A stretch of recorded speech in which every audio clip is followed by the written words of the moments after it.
தந்தி டிவியை உங்கள் cable TV ஆபரேட்டரிடம் இலவசமாக கேட்டு பெறுங்கள்.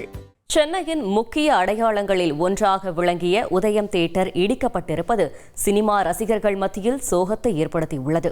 இதுகுறித்து விவரிக்கிறது பின்வரும் தொகுப்பு. எத்தனையோ திரையரங்குகள் இன்று சென்னையை ஆக்கிரமித்திருந்தாலும் பல தசாப்தங்களாக ரசிகர்கள் நெஞ்சில் பசுமை நினைவுகளால் நிலைத்திருந்தது உதயம் திரையரங்கம்.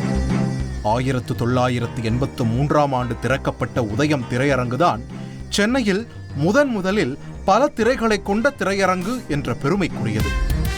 பல ஸ்கிரீன்களை கொண்ட மல்டிபிளெக்ஸுகளுக்கெல்லாம் முன்னோடியாக உருவானது என்பதால் ரசிகர்களின் நெஞ்சில் நீக்கமர நிறைந்திருந்தது உதயம்.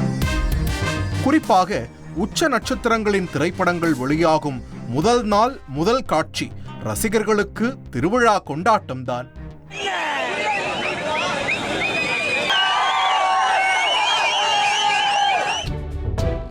சென்னையின் சினிமா ரசிகர்களுக்கு எப்போதும் இளைப்பாறும் வேடந்தாங்கல் போல இருந்த உதயம் திரையரங்கத்திற்கு கொரோனா ஊரடங்கிற்கு பிறகு பெரிய அளவில் வருமானம் குறைந்ததாக சொல்லப்படுகிறது.